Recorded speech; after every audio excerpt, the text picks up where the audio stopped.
Bismillahirrahmanirrahim. Assalamualaikum warahmatullahi wabarakatuh. Alhamdulillah wassalatu wassalamu ala Rasulillah Muhammad ibn Abdullah wa ala alihi wa sahbihi wa man walah wa ba'd. Faya ibadallah usi nafsi wa iyyakum bitaqwallah faqad fazal muttaqun fala tamutunna illa wa antum muslimun. Faqala ta'ala ya ayyuhalladzina amanu taqullaha haqqa tuqatih wa la tamutunna illa wa antum muslimun. Keluargaku sekalian yang terhimpun di dalam Pertagas, Pertamina Gas, kita mengawali dengan bermohon kepada Allah semoga siapapun yang berada di ruangan ini atau terhubung dalam kajian ini, semoga senantiasa dijaga, diberkahi dan dilindungi dalam kebaikan oleh Allah Subhanahu wa taala. Kita doakan yang bertugas di luar kota. Tadi saya dengar info juga Pak Direktur sedang di Semarang. Semoga giatnya dimudahkan oleh Allah dan semoga diberikan keberkahan. Ada satu bagian yang penting amanat Nabi di hadis Muslim pada satu sifat kepemimpinan. Bahwa di antara sifat pemimpin dan yang dipimpin itu harus selalu membangun kekompakan dengan nilai cinta dan doa. Ini yang sering dilupakan. Nabi pernah menyampaikan dan penyampaian ini, hadis ini didokumentasikan oleh Imam Muslim dalam satu kalimat yang singkat, padat tapi mengikat. Khiyaru a'immatikum man tuhibbunahu wa yuhibbunakum. Pemimpin yang baik itu adalah pemimpin yang kalian mencintainya dan ia pun mencintai kalian. Nah, membangun cinta itu salah satu jembatannya dengan doa. Oleh karena itu, di antara doa yang dianjurkan saat Anda memulai pekerjaan, itu bukan hanya untuk pribadi, lancarkan pekerjaan saya. Tapi juga sehatkan pimpinan saya, pimpinan mendoakan sehatkan anggota saya, sehingga semua itu melahirkan sifat harmoni yang memberikan kenyamanan dan kebahagiaan dalam bertugas. Nah, izinkan saya mengawali dengan itu dulu, karena itu di antara sunnah yang seringkali terlupakan. Sehingga bekerja itu lebih banyak dilakukan dengan tekanan menyelesaikan tugas dibandingkan dengan rasa cinta untuk bisa memberikan nilai ibadah di dalamnya. Yang kedua, semoga sholat kita diterima oleh Allah Subhanahu wa taala. Nah, yang kedua ini tidak cukup dengan amin. Kita harus tahu dulu standar penerimaan itu seperti apa. Dan yang kedua, kenapa harus sholat? Ini poin pokoknya. Mengapa sih umat Islam itu cukup hanya misalnya dengan bersyahadat saja dipandang sudah berislam, lalu berbuat baik? Kenapa mesti ada sholat? Kenapa bahkan yang pokok sampai 5 waktunya? Dan jumlah rakaatnya pun diatur sedemikian rupa, sampai teknisnya pun dijelaskan dengan rinci. Saking rincinya, bila ada yang menyimpang dari rincian itu, maka dianggap sholatnya tidak sah dan mesti diulang.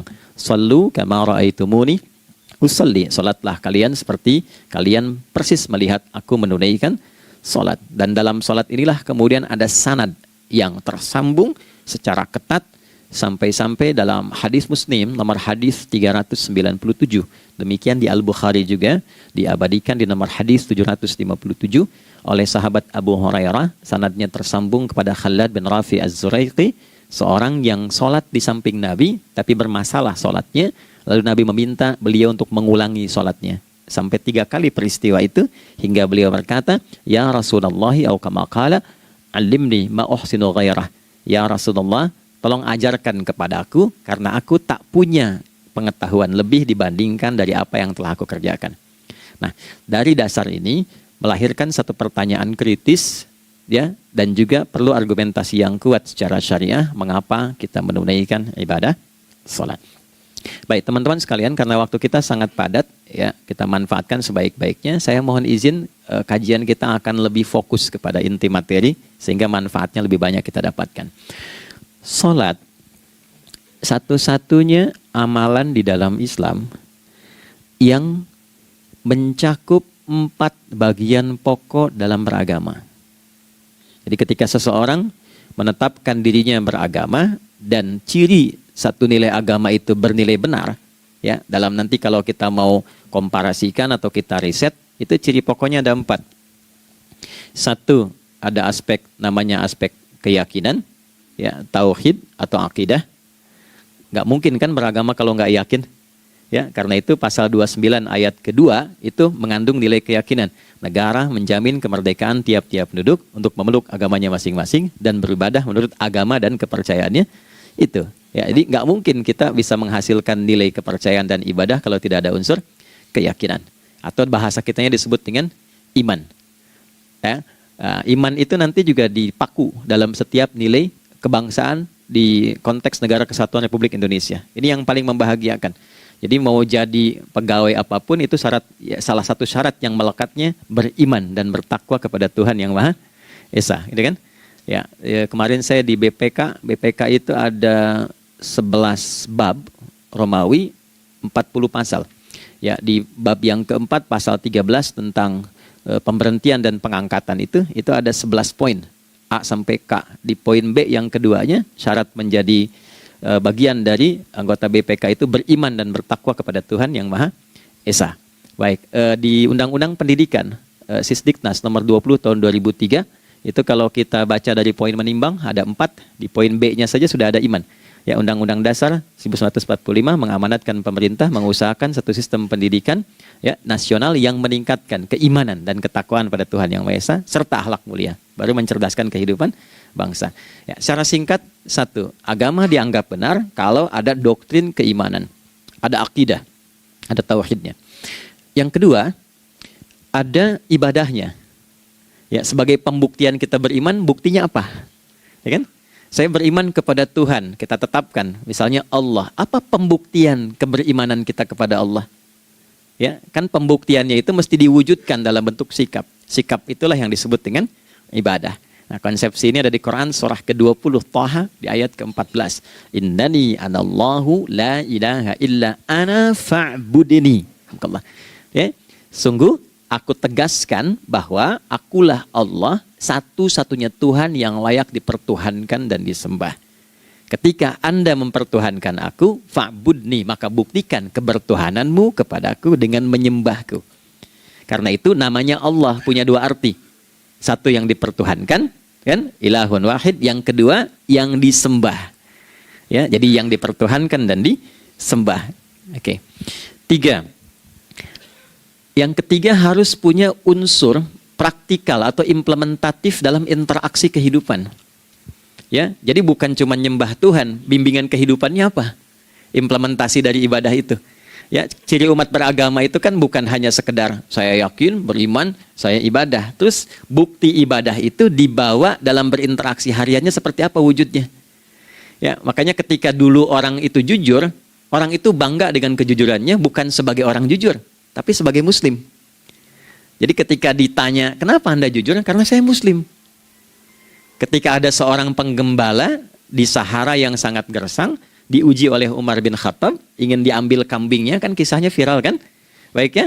Oh, tapi ini bukan punya saya. Bilang aja pada tuan Anda, kalau kambingnya hilang satu dimakan serigala. Lantas di mana Allah? Jawaban itu yang menggetarkan kepada jiwa. Jadi kebenaran yang diungkap dengan sikap kejujuran itu implementasi nilai beragama. Nah, jadi praktek ibadah ada di muamalah. Oke, satu akidah. Akidah dibuktikan lewat ibadah, ibadah diimplementasikan dalam muamalah. Itulah sebabnya nanti seluruh bagian tubuh kita ketika digunakan untuk bersifat dan bersikap, itu ada tuntunan iman di dalamnya. Oke? Misal, saya tanya begini ya, ini mukaddimah ya, kita belum mulai nih. Saya tanya gini, apa fungsi mata? Tuh kan, sudah keliru kan? Nah, kalau hanya melihat, hewan juga melihat. Ya? Coba kambing melihat, kan? Elang melihat. Lalu apa bedanya fungsi mata kita dengan mata hewan?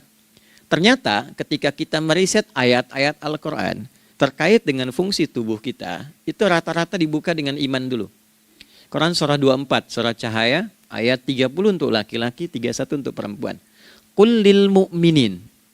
Ya Muhammad katakan, viralkan pada pria-pria yang menyatakan dirinya telah beriman. Yaghuddu min absarihim, gunakan pandangannya itu yang dibimbing oleh imannya untuk melihat yang baik saja menurut standar imannya. Jadi kalau menurut imannya tak baik, gak boleh dilihat. Karena itu ketika Anda sudah mengatakan asyhadu an la ilaha illallah, asyhadu anna Muhammad Rasulullah, kalimat itu dari lisan turun ke hati Itu jadi cahaya ke bagian tubuh kita. Makanya ketika Anda melihat, itu ada cara pandang tertentu yang dibimbing iman. Standarnya beda dengan tanpa iman. Kalau nggak ada iman, semua mungkin terlihat. Tapi ketika ada iman, hati kecil Anda akan bicara, ini nggak baik. Palingkan. Nah, memalingkan dari yang tak baik menurut iman, itu namanya ghaddul basar. Oke? Perempuan juga begitu, setara. Wa kullil mu'minati yaghdudna min absarihinna. Dan katakan pada setiap perempuan yang menyatakan dia beriman, maka gunakan pandangan itu dengan bimbingan imannya. Ketika tak baik menurut imannya, palingkan. Ya, Anda lihat kajian di YouTube, terus ada iklan kan? Terus menurut standar iman nggak bagus, itu otomatis akan nggak suka itu. Ya, pasti dipalingkan. Ya. Anda kalau naik pesawat tuh ya, tugas keluar tuh, pertagas tugas keluar. Kalau pramugari lagi demo tuh yang dilihat pramugarinya apa demonya tuh. Nah, iman itu akan bekerja di situ tuh. Ya, palingkan tuh. Nah, sama dari mata turun ke, jangan langsung ke hati aja, ke lisan dulu kan. Ya, ke mulut kan. Itu mulut tuh ketika digunakan fungsinya, imannya disebut dulu. Ya, Quran surah 49 ayat 11 misalnya. Ya ayyuhalladzina amanu, imannya dulu. La yaskhar qaumin qaum. Ayat 12-nya la yaghtab ba'dukum ba'dha. Hai orang-orang yang telah menyatakan beriman. Kalau pakai alladzina disebutkan 1080 kali dalam Al-Quran, itu kalimatnya diksinya singkat, padat, mencakup semua tanpa sekat. Oke, jadi kalau laki-laki, perempuan, tua, muda, besar, kecil, beda strata, duniawi, itu semua tercakup di dalamnya. Hei semua yang telah menyatakan beriman, gunakan imanmu untuk membimbing lisanmu bertutur. Kalau masih merasa punya iman, jangan gunakan lisan untuk mencela merendahkan orang. Untuk bergibah, membuat hoax.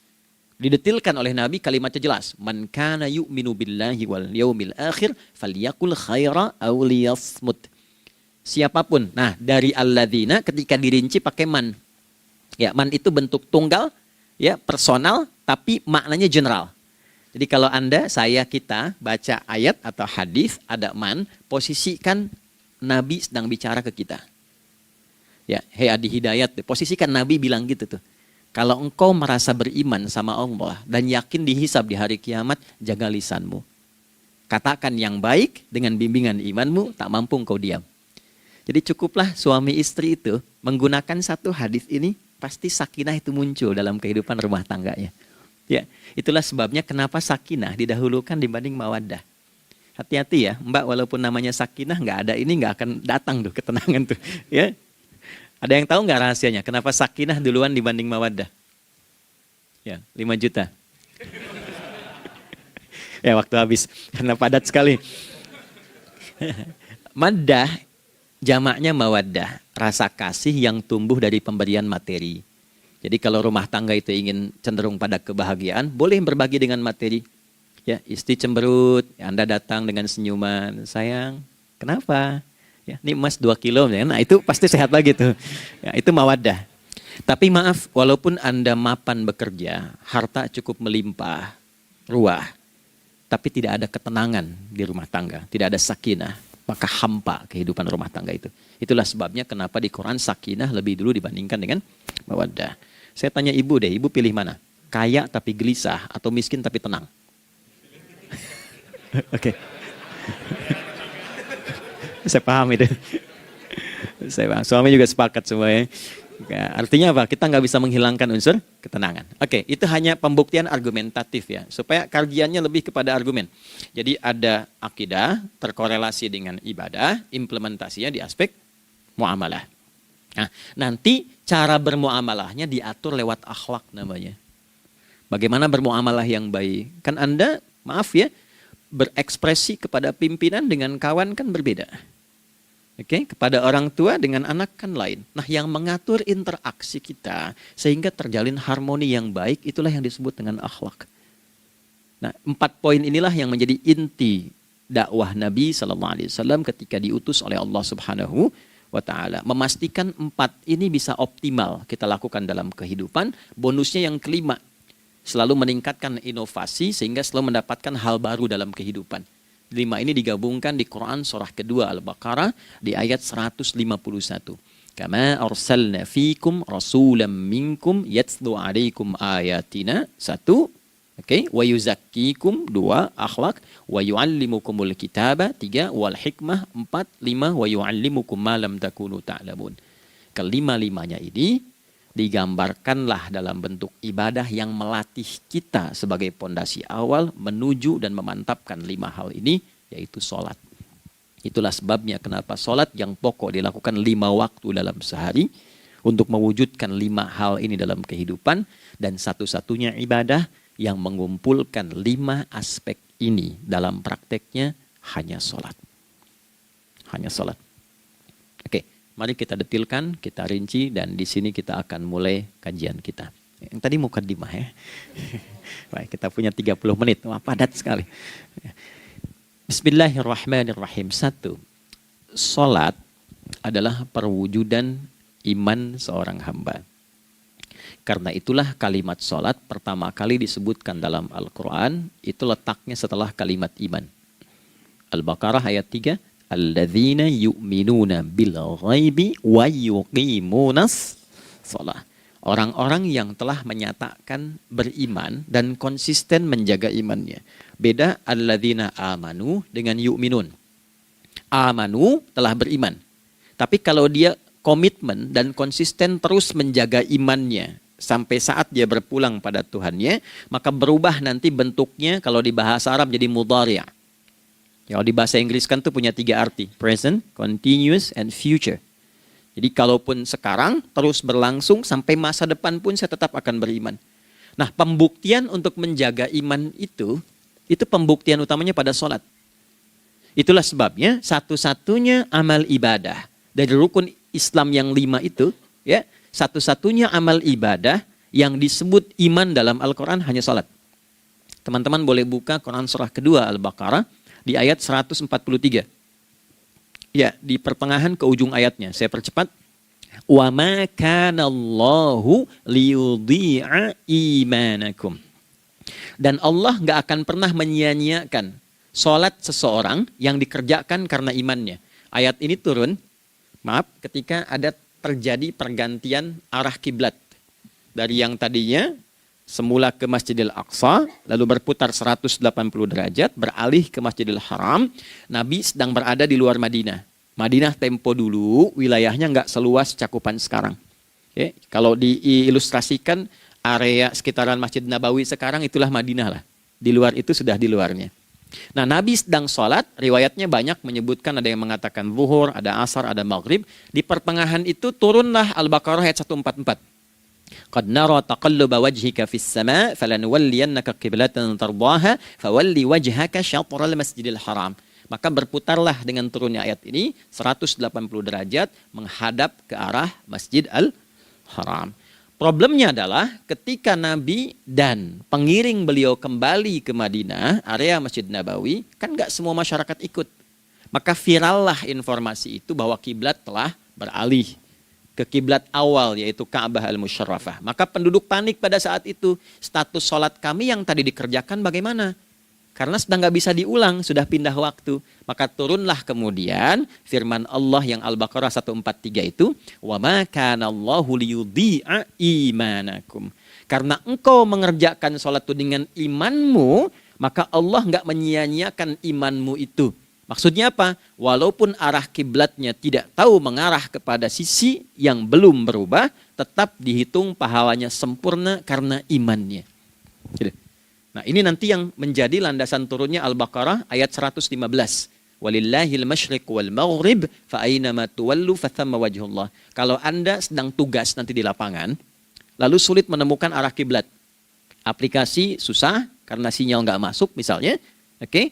Kemudian juga matahari agak remang-remang sehingga sulit untuk terlihat patokannya. Maka dengan keyakinan, dengan iman itu, menghadaplah ke arah yang kita yakini, maka berlakulah Al-Baqarah 115. Di saat itu diterima amal ibadah kita sama dengan yang menghadap kiblat dengan dasar imannya. Oke. Nah, pengertian terbaliknya, mafhum mukhalafahnya, maka Nabi mengatakan, al-farqu bainal mu'min wal kafir tarkus shalah. Beda antara orang yang beriman dengan yang belum beriman adalah pada sholatnya. Jadi kalau ada orang mengatakan sudah beriman dan tidak menunaikan sholat, Ini artinya keimanannya belum diakui sepenuhnya oleh Allah Subhanahu wa taala. Jelas ya? Halo, kenapa sedih begini? Maaf saya terlalu cepat nggak? Enggak ya, baik. Jadi dalam poin ini penting pembedanya di sholat. Itulah sebabnya kenapa dari kecil kan, usia sekian, dari mulai 3 ke arah 7 tahun contohkan. Ya, orang tuanya sholat bentangkan sejadah. Kalau bisa kalau anak sudah mulai suka tuh kasih model sejadah yang anak-anak sukai bentuknya. Ya, dulu ada anak saya senang model mobilan, saya tidak sebutkan supaya tidak endorse gitu ya. Dikasih sejadah dengan pola itu, dia senang tuh ikutin. Kita nggak minta sholat, dia datang sendiri. Ya, nanti setelah mulai 7 tahun kan baru diajarkan dengan baik, diajak ke masjid kalau yang laki-laki. Demikian seterusnya. Ya, mengapa dari awal dituntun seperti itu? Untuk memberikan sebuah penguat bahwa penjagaan iman dimulai dari sejak dini. Ya, tapi di Indonesia saya perhatikan kelasnya sudah advance. Ya, TK sudah manasik gitu. Okay. Itu satu ya. Karena nanti kalau Nabi bilang begitu artinya akan terjadi orang mengatakan beriman tapi tidak sholat. Ya, makanya keras dari awal Nabi katakan bahwa pembeda antara orang yang beriman dengan yang baru klaim beriman itu pada sholatnya. Ya, pada sholatnya. Mengerjakan sholat maka sah status imannya, tidak menunaikan sholat maka bermasalah imannya. Itu poin yang pertama. Yang kedua teman-teman sekalian, ibadah. Kita lanjut ya. Sholat adalah bagian pokok terpenting dari ibadah. Nah, di sini kita akan mulai membuka sedikit rahasia terkait dengan aspek ibadah ini. Teman-teman sekalian, ternyata sholat ini ketika oleh Allah diturunkan dalam Al-Quran, dalam konteks penunaian ibadah, bukan berarti hanya mengkoneksikan atau mengkorelasikan hubungannya dengan iman saja, bukan. Karena saya beriman, saya buktikan ibadah nyembah Allah lewat sholat. Dalilnya Quran surah ke-20 ayat 14. Innani anallah la ilaha illa ana. Aku tegaskan akulah Allah, nggak ada Tuhan yang layak dipertuhankan dan disembah kecuali saya. Fa'budni, kalau Anda telah menyatakan beriman padaku, buktikan keberimananmu dengan menyembah saya dalam ibadah. Bentuknya bagaimana ya Allah? Teruskan ayatnya. Wa aqimis sholata. Tunaikan sholat sebagai bukti ibadah. Itu li dzikri, sebagai zikir kepadaku. Jadi korelasi antara ibadah dengan iman, sudah kita sebutkan dalilnya. Sekarang ibadahnya tersendiri ketika ditunaikan, apa manfaat dari ibadah itu? Mengapa mesti ada 5 waktu? Dan apa turunan manfaatnya dalam kehidupan kita? Kalau kita mengerjakan itu, dampaknya kepada kehidupan kita apa? Nah, inilah indahnya di dalam Islam, dijelaskan dalilnya, diberikan contohnya, diberikan alasannya, dan yang paling indah, diberikan penjelasan dengan detail tentang manfaat-manfaatnya. Ini tidak ditemukan di dalam konsep keyakinan manapun. Kalau teman-teman boleh mau riset silahkan. Ada nggak satu keyakinan agama tertentu yang dari ibadahnya tuh diatur? Cara memulainya, bacaannya, detailnya, manfaatnya, waktunya, sampai dengan hasilnya, sampai kiamatnya. Ini menunjukkan bukan karya manusia. Bukan karya manusia. Kalau karya manusia setiap orang bisa buat itu. Ya, ketika ini menunjukkan bukan karya manusia, maka pertanyaannya dengan cara apa lagi Allah memberikan pembuktian pada kita bahwa Ia Tuhan yang hak yang harus kita sembah. Nah, kalau sudah paham, mari kita rincikan turunan tentang sholat ini. Kita mulai satu-satu teman-teman sekalian dari waktu sholat. Seperti kita ketahui waktu sholat ada 5. Tapi yang sering kita dapati dari yang 5 ini tidak semua orang mengetahui tentang makna dari nama dan pembagian di waktu ini. Yuk kita mulai rincikan. Sholat yang pertama namanya apa? Gak usah khawatir menang gak dapat hadiah kalau benar. Salah juga keterlaluan. Oke, 1 subuh. Dia satu-satunya nama sholat yang punya 2 nama ya. Subuh dan fajar. Oke, Pak Fajar, Pak waktu sholat. 2, zuhur. 3, asar. 4, maghrib. 5, isya. Oke, rumus hitungannya 24, 4, 3, 4. Ya. Rumus bilangannya 24, 4, 3, 4. Kalau mau tanya nomor koneksi dengan Allah, 24, 4, 3, 4, 2 subuh, 4 zuhur, 4 asar, 3 maghrib, 4 isya. Oke, pertanyaannya, apa artinya nama itu? Selama ini jangan-jangan kita hanya tahu namanya, tapi tidak memahami maknanya. Itu poinnya. Oke, sekarang mari kita mulai. Izin saya tidak punya kemampuan untuk menuliskan, ya, karena memang saat ini terbatas. Tapi kalau diperkenankan bisa kita coba uraikan sedikit. Baik. Ya, bismillah. Jazakallah khair. Mohon fokus baik-baik karena waktunya tinggal 21 menit lagi. Izin saya pastikan dulu ya supaya terlihat dengan baik. Ibu kelihatan di sana? Bagus. Saya kira tuh hanya di Sumbawa Barat. Ternyata di Pertagas pun perempuan-perempuannya imannya luar biasa. Maksudnya belum saya tulis sudah kelihatan. Imannya luar biasa. Oke, kita mulai dari yang pertama ya. 5 waktu sholat. Kita mulai dari 1 dulu. Subuh, teman-teman saya turunkan dulu ya. Izinkan saya tulis pakai bahasa Arab dulu supaya gampang. 1, dia punya 2 nama. Yang ke Arab ya. Kalau yang gini angka Hindi. Anda yang di admin di komputer pasti tahu.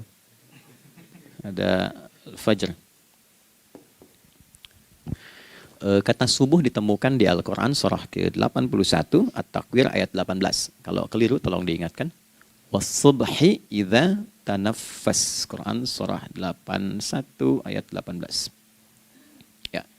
Nggak usah di ilmu utak-atik ya. Oh ini kenapa 81 kalau dibalik 18, itu cocok logi. Abaikan aja itu. Ya. Fajar agak banyak di Quran terkait dengan nama sholatnya ada di Quran surah ke-17 di ayat 78. Aqimis salata liduluki syamsi ila ghasaqil laili wa Qur'anal fajr. Inna Qur'anal fajri kana masyhuda. Yuk kita mulai ke maknanya dulu. Ingat rumusnya ya. Rumusnya ini selalu begini rumusnya. Aqidah selalu punya korelasi dengan ibadah. Ibadah selalu punya korelasi dengan muamalah, interaksi harian kita. Muamalah hiasannya adalah akhlak. Nah, barulah kemudian di sini muncul inovasi dalam kehidupan, hal yang baru. Hidup ya, yang mengacu pada 2 kebahagiaan yaitu dunia dan akhirat. Ya, konsepsi ini nanti ditemukan di Quran surah ke-2 Al-Baqarah ayat 201 dan menjadi doa paling favorit umat Islam Indonesia saat ini.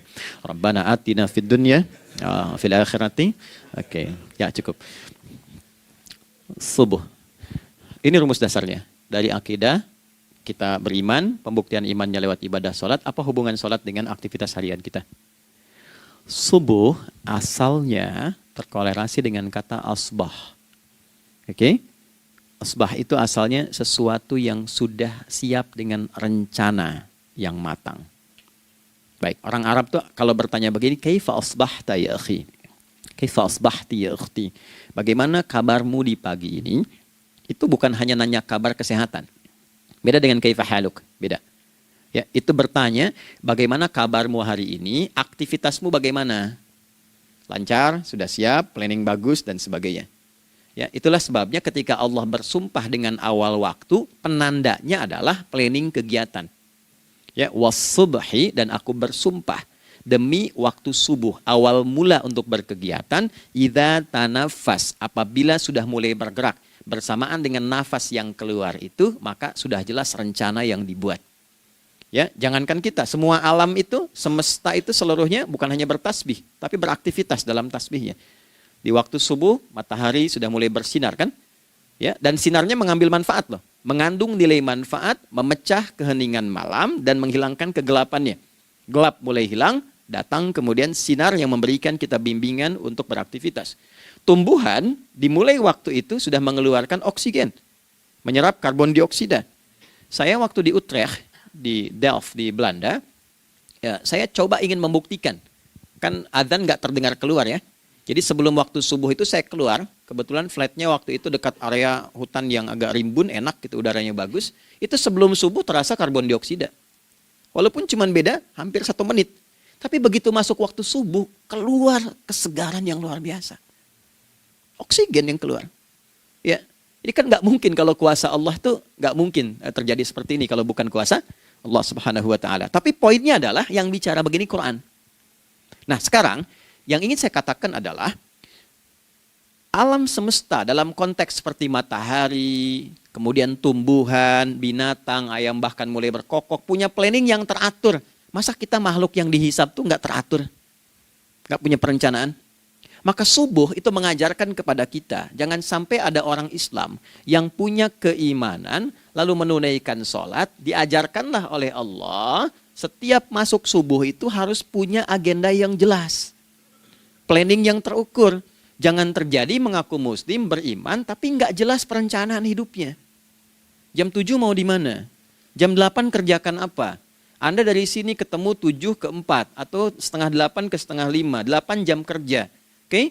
Berangkat jam berapa? Petakan di jalan macetnya di sebelah mana? Ukur sampai kantor tiba jam berapa? Apa yang mau dikerjakan di kantor? Itulah Islam, itulah subuh. Sehingga tidak ada satupun orang Islam di era Nabi mengajarkan beraktivitas kecuali terukur dan teratur. Bahkan Nabi memulai itu evaluasinya di malam hari. Sehingga turun di antara surah Al-Insyirah itu ada ayat yang tegas mengatakan di ujungnya, فَإِذَا فَرَغْتَ فَانْصَبْ. Evaluasi yang telah berlalu di malam hari, evaluasinya menyeluruh sampai ke zikirnya. Dicatat nih. Ya, aku hari ini secara spiritual itu, mohon maaf, sholat jamaahnya berapa waktu tuh? Dari 5. Oke? Misalnya dari 5 itu cuma 4, berarti koreksi ada yang kurang. 1. Ya. Yang kedua, secara intelektual sudah berapa bacaan yang dibaca saat ini. Ilmu yang ditingkatkan, mensyukuri anugerah akal dan sebagainya. Bekerja sempurna enggak? Turunkan ibadahnya bagaimana. Ketika ada yang kurang, istighfari. Ya, sebagai seorang ayah, ada enggak sesuatu yang salah yang dilakukan belum sempurna? Sebagai seorang ibu, anak dan sebagainya. Istighfar, itulah sebabnya sebelum tidur Nabi ajarkan istighfar. Yang kita tahu 70 kali kan, 100 kali. Yang saya tanya, 1 ke 70 itu istighfar apa saja? Apakah hanya bilangan di lisan? Atau dari lisan diingatkan oleh pikiran, ditembuskan ke hati? Istighfar sebagai seorang ayah yang kurang maksimal melihat anak dengan baik. Anda boleh punya jabatan di kantor, boleh direktur, boleh manajer, boleh macam-macam. Tapi ketika Anda pulang, Anda seorang ayah. Saya di Timur Tengah disebut syekh, di sini dipanggil kiai, dipanggil ustadz. Pulang ke rumah, anak saya nggak kenal itu semua. Anak saya nggak peduli itu semua. Belum pernah seumur-umur saya mengajar, lalu saya pulang, anak saya menunggu depan pintu dan memanggil, kiai. Tidak ada. Dia ingin ayahnya. Oke. Kenapa nggak kita hadirkan istighfar pertama kita itu karena kita kurang perhatian. Kurang perhatian kepada anak misalnya. Saya kalau pulang tengah malam dan semua tertidur, saya lihat satu-satu. Perbaiki cara tidurnya, doa, lihat satu-satu, minta ampun sama Allah. Dan ya kadang sebelum mengalirkan air mata kita nggak bisa tidur karena nggak tahu nanti ketemu lagi nggak di akhirat. Ya, itu poin yang paling penting. Nah, jadi istighfar pertama itu untuk diri kita ketaatan pada Allah, untuk diri kita sebagai anak pada orang tua, sebagai suami punya tanggung jawab istri atau sebaliknya, demikian seterusnya. Nah itu kalau sudah kita bisa lakukan, dievaluasi, direncanakan besoknya. Fa'idha faraghta fansab, direncanakan lagi yang berikutnya, besok mau ngapain, tulis malam. Kalau kita biasakan begitu, tidurnya enak. Karena nggak ada beban, damai hidupnya. Dengan teman damai kalau ada perselisihan sebelum tidur. Ya, jadi nggak ada orang mengigau itu masalah-masalah kehidupan dunia yang belum tuntas. Ini dunia saat, maaf, terjaga bermasalah, saat tidur pun masih bermasalah. Gara-gara kamu nih, kapan istirahatnya? Ya. Nah, ketika kita bangun dari subuh itu, maka rencana yang sudah kita siapkan itu, teman-teman sekalian, dibawa menghadap Allah supaya minta kemudahan, minta kelancaran, minta pendampingan, minta bimbingan. Itulah sebabnya kita dipanggil sholat di awal waktu, supaya rencana yang sudah kita siapkan itu minta taufiknya, persetujuan dan perlindungan dari Allah. Inilah yang menjadikan rahasia umumnya para sahabat memulai berkegiatan sejak dari masjid. Teman-teman boleh riset deh, hadis-hadis tentang sholatnya sahabat dan kaitannya dengan syuruk dan pekerjaan. Rata-rata memulai dari masjid. Mereka tungguin, evaluasi, begitu siap, syuruk, minta sama Allah, berangkat. Saya mau kasih satu rahasia ya. Boleh jadi ijazah, tapi ini diantara kita aja ya. Anda boleh lakukan, berangkat ke masjid itu dengan baik. Terus minta misalnya, ya Allah, Kau perintahkan aku untuk berikhtiar, sekarang aku lakukan. Kau perintahkan aku untuk merencanakan, sekarang aku ikhtiarkan. Mohon lindungi, mudahkan, dan berikan bimbingan terbaik untuk mendapatkan hal yang wajar, halal, baik, dan kau ridhai. Anda berangkat. Pulang, sebelum nyampe rumah, mampir dulu ke masjid. Masjid terdekat dari rumah aja.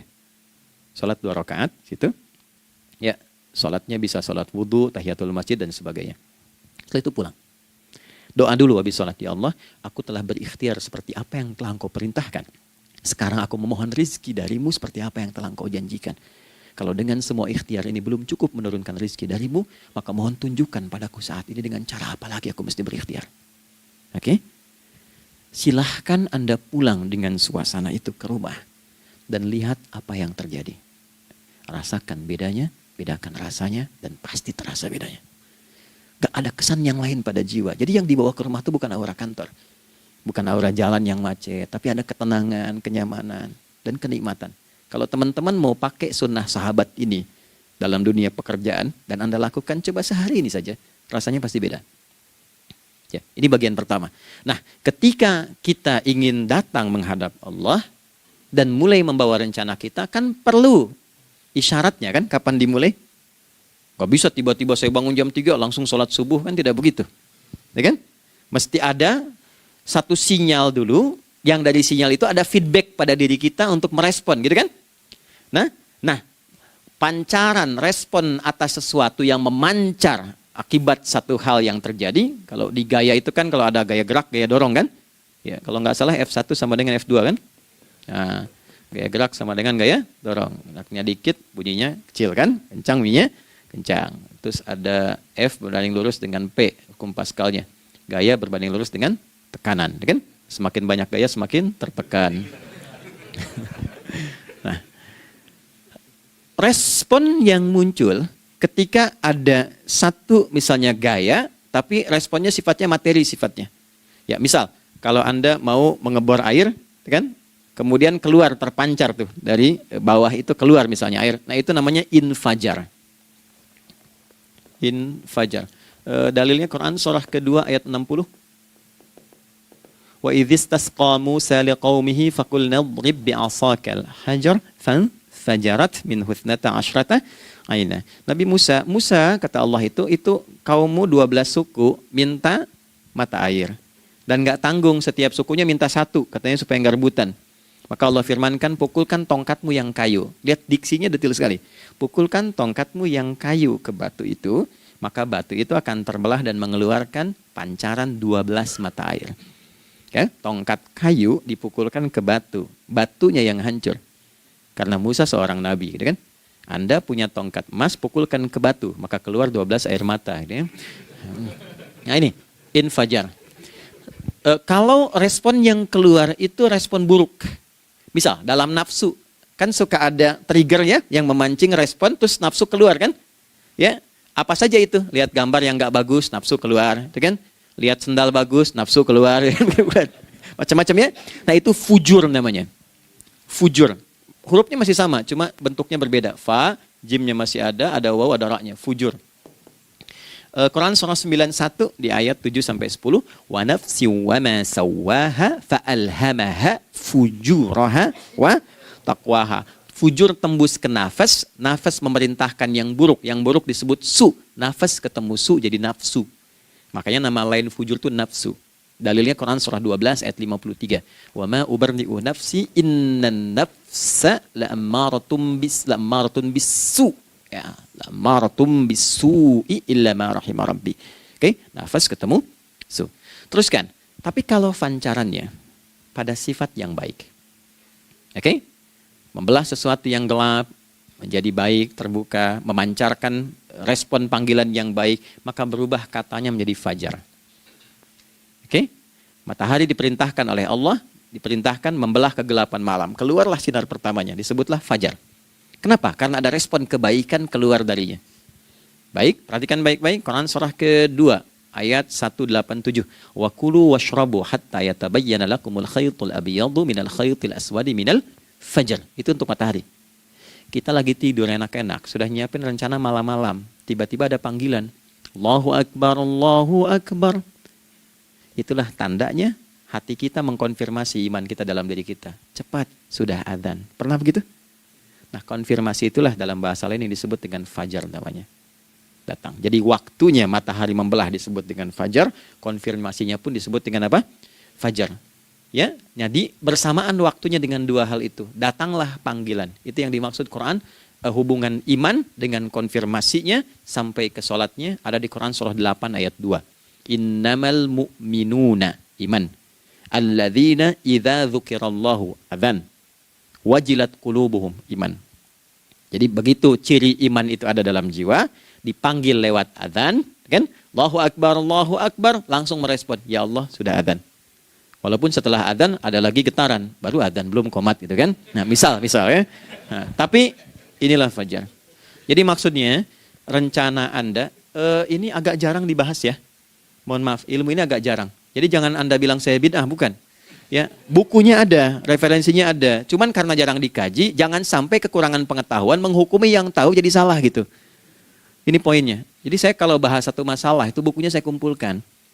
Tafsir awal sampai akhir yang ada apa, buku-buku tentang sholat apa, baru kita keluarkan. Jadi bagian topik-topik tertentu yang dibahas. Problemnya ketika membahas tentang ibadah cuma dua. Satu tentang bacaan, doanya apa. Yang kedua tentang gerakan, bagaimana mengerjakannya. Yang ketiga jarang dibahas, hikmahnya apa. Padahal rumus dalam ibadah itu dalam fikih tiga-tiga mesti dipakai. Ini Quran surah kedua ayat berapa? Ayat 129. Rabbana wab'ats fihim rasulan minhum yatlu 'alaihim ayatika ini wa yu'allimuhumul kitaba ini wal hikmah ini. Barulah kita mendapatkan sesuatu yang baru. Ya. Ini wa yuzakkikum dan di 151 Al-Baqarah wa yu'allimukum ma lam takunu ta'lamun. Jadi ini bukan ilmu yang baru, bukan, belum tahu saja. Jadi selama ini yang kita kerjakan jangan sampai terbatas pada ritualnya saja untuk mencukupkan ini. Hubungan ritual dengan ini apa gitu. Ya, jadi subuh ini mengkonfirmasi bahwa ada satu keteraturan dalam kegiatan kita. Ya, alhamdulillah. 2, siang. Oke, setelah subuh, fajar, salat apa? Zuhur. Oke, saya tanya pada Anda, zuhur itu artinya apa? Sudah, cukup katakan Allahu a'lam. Waktunya terbatas ya. Sahabat ditanya nggak tahu Allahu a'lam. Anda sahabat bukan, tabi'in bukan. Zuhur. Waktu tinggal 4 menit lagi. Oke, teman-teman kalau kita jeli, ini kan sholat dikerjakan di siang hari kan? Siang itu bahasa Arabnya nahar. Naharun itu siang. Tapi kenapa sholatnya zuhur? Kok nggak sholat nahar gitu? Ya, lohor ya, jadi paksain tuh. Zuhur, lohor. Ya. Terus sore, biar nyambung cepat. Sore bahasa Arabnya kan masa. Masa al-khir, selamat sore. Kenapa kau sholatnya asar? Kok sholatnya namanya asar? Oke. Maghrib, isya. Isya kan malam kan? Kenapa nggak lail? Lail itu kan malam. Kalau ada yang istimewa di malamnya, itu lailah namanya. Makanya ketika turun Al-Quran disebut Lailatul Qadar. Karena malamnya istimewa. Beda, lail dengan lailah itu beda. Lail itu waktu malam, lailah ada yang istimewa di malam itu. Ya, jamaknya lail, layali, lela, lili, lala, itu malam. Ibu lili, ibu malam-malam. Ya. Zuhur artinya jelas, terang. Ada idhar, dibaca dengan jelas, terang, nggak boleh dengung. Man amana, itu kan? Ya, min husni, harus jelas. Ya, ada a, jelas. Zuhur kenapa disebut zuhur? Untuk evaluasi kegiatan kita dari setengah hari, sudah jelas belum hasilnya? Ini Anda punya rencana di sini, evaluasi di siang. Jelas gak hasilnya? Pekerjaan Anda yang sekarang diamanahkan dari pagi jam 7 sampai sekarang, evaluasi dulu. Dicek, jangan cuma ditinggalkan. Oke, saya sedang kerjain, tinggalin dulu sholat. Bukan begitu. Ketika akan sholat, Anda cek dulu. Dari ke siang itu tengah hari, bagaimana hasilnya? Ada yang perlu disempurnakan nggak? Ya, ketika ide-idenya mulai mentok, ada yang belum selesai, datang dulu sholat, tenang lagi. Saat tenang itulah dirumuskan kembali pelan-pelan. Kan lumayan dari jam 12 sampai jam 1. Diisi dengan baik, dilihat. Itu baru dunia ini. Kan kita ngejar ini juga. Karena nanti ayat 200-nya, ada yang cuma ngejar ini. Wa minan nasi may yaqulu rabbana atina fid dunya. Bukan, kalau nggak hafal diam aja. Wa minan nasi may yaqulu rabbana atina fid dunya wa ma lahu fil akhirati min khalaq.